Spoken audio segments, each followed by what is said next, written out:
Dear students, welcome to Gate Smashers. आज की इस वीडियो में एक्सप्लेन करने जा रहा हूँ what is the difference between tail recursion and loop. Loop में अगर हम फॉर लूप की बात कर लो या वाइल लूप, बात एक ही है। तो मेनली हम लोग यहाँ पे देखने जा रहे हैं कि जो हमारा रिकर्जन अप्रोच है और जो लूप की अप्रोच है उनके बीच में क्या डिफरेंस है, और ये बहुत ज्यादा इंपॉर्टेंट है। बीइंग अगर हम बात करें कंप्यूटर साइंस के आप स्टूडेंट्स हो, और कंप्यूटर साइंस के स्टूडेंट्स में बहुत ज्यादा जो है वो स्पेशली इंटरव्यूज की अगर हम बात करें तो डेटा स्ट्रक्चर एंड एल्गोरिथम आपको पता है कितना इंपॉर्टेंट है। और वहां पे इस तरीके के क्वेश्चन बहुत ज्यादा पूछे जाते हैं कि भैया एक ही आउटपुट दे रहा है, अगर मैं रिकर्जन यूज कर रहा हूं तब भी आउटपुट मेरी सेम आ रहा है, और अगर मैं लूप यूज कर रहा हूं जैसे यहाँ पे फॉर लूप, आउटपुट मेरी सेम आ रहा है। बट इन दोनों अप्रोचेस के बीच में डिफरेंस क्या है, कहां पे फर्क आता है, उस चीज को मैं यहाँ पे विद एग्जांपल समझा रहा हूं। तो देखो, सबसे पहले हमारे पास जो है वो क्या है, ये टेल रिकर्जन का एग्जांपल है। रिकर्जन आपको पता है एप्लीकेशन होती है स्टैक की, क्योंकि ये स्टैक को यूज करती है as a data structure to get execute. तो यहां पे अगर हम बात करें टेल रिकर्जन, और रिकर्जन तो आपको पता ही होगा ऑलरेडी कि a function calling itself again and again, that is a recursion. But यार ये जो टेल वर्ड है इसका मतलब एक्चुअल में क्या होता है कि जब हम रिकर्जन कॉल कर रहे हैं, उस रिकर्जन कॉल के बाद कोई भी एक्स्ट्रा जो है वो ऑपरेशन नहीं है परफॉर्म करने के लिए। मतलब रिकर्जन कॉल अपने आप में लास्ट ऑपरेशन है। जैसे एग्जांपल के तौर पे मैं यहाँ पे टेल इंट ऑफ एक्स, अब लेट्स सपोज मैं यहाँ पे कोई भी वैल्यू पास कर देता हूं, मैंने वैल्यू पास कर दी 4, मतलब मैंने यहाँ पे 4 वैल्यू पास कर दी। अब 4 लेस देन इक्वल टू 1, ये तो भैया फॉल्स है, तो हम सीधा गए एल्स पार्ट में।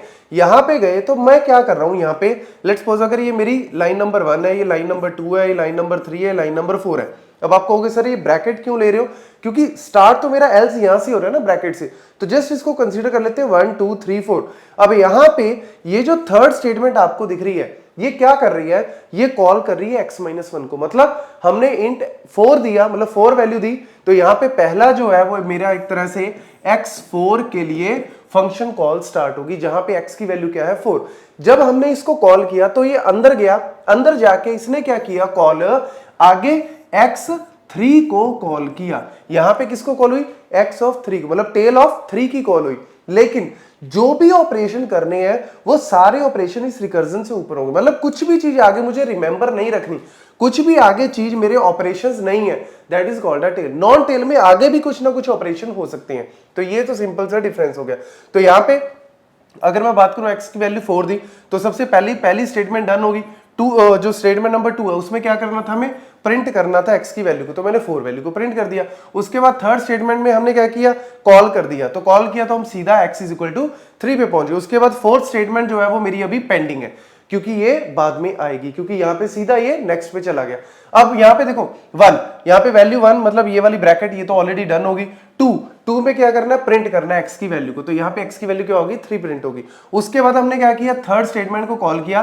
थर्ड स्टेटमेंट ने क्या किया, x इज इक्वल टू 2 को कॉल किया, क्योंकि x की वैल्यू -1 हो रही है। और जो मेरी फोर्थ स्टेटमेंट है वो पेंडिंग है। वैसे तो फोर्थ में कुछ भी नहीं कर रहे, सिर्फ ब्रैकेट बंद है, लेकिन यही तो एक्चुअल में प्रॉब्लम है टेल रिकर्जन की, कि आप सबसे पहले 4 फिर 3 पे गए, फिर उसके बाद ऑब्वियसली 2 पे जाओगे। 2 के बाद आपने क्या किया, यहाँ पे x की वैल्यू 1 के लिए कॉल किया। जैसे ही 1 के लिए कॉल किया तो यहाँ पे 1 is less than equal to 1, ये तो ट्रू हो गया। ट्रू हो गया तो आपने रिटर्न कर दी वैल्यू को, तो यहाँ पे आउटपुट तो आपका 4 3 2 आ गया, क्योंकि ऑब्वियसली इसके बाद कुछ करने को है ही नहीं, तो ये ऊपर जाएगा। यहाँ पे 3 स्टेटमेंट तो हो ही चुकी है, ये भी आपकी स्टेटमेंट हो जाएगी, फिर ऊपर जाएगा, ये भी स्टेटमेंट हो जाएगी, क्योंकि आगे कुछ करने को था ही नहीं। इसीलिए तो इसको टेल रिकर्जन बोल रहे हैं। लेकिन हर फंक्शन कॉल के लिए मुझे जो है वो एक्स्ट्रा स्पेस लेना पड़ रहा है। हर फंक्शन कॉल का मतलब है every function call is pushed into a stack. तो यहां पे एक स्टैक का यूज किया, फिर स्टैक का यूज किया, फिर स्टैक का यूज किया, तो कहीं ना कहीं मेरी जो स्पेस कॉम्प्लेक्सिटी अगर मैं बात करूं तो ऑर्डर ऑफ एन मेरी स्पेस कॉम्प्लेक्सिटी है। क्यों, अगर मैंने 4 दिया तो यहाँ पे पहले ये स्पेस यूज हुआ, फिर उसके बाद, तो तकरीबन जो है वो जो वैल्यू आप दोगे उतना एक्स्ट्रा स्पेस आप यूज कर रहे हो।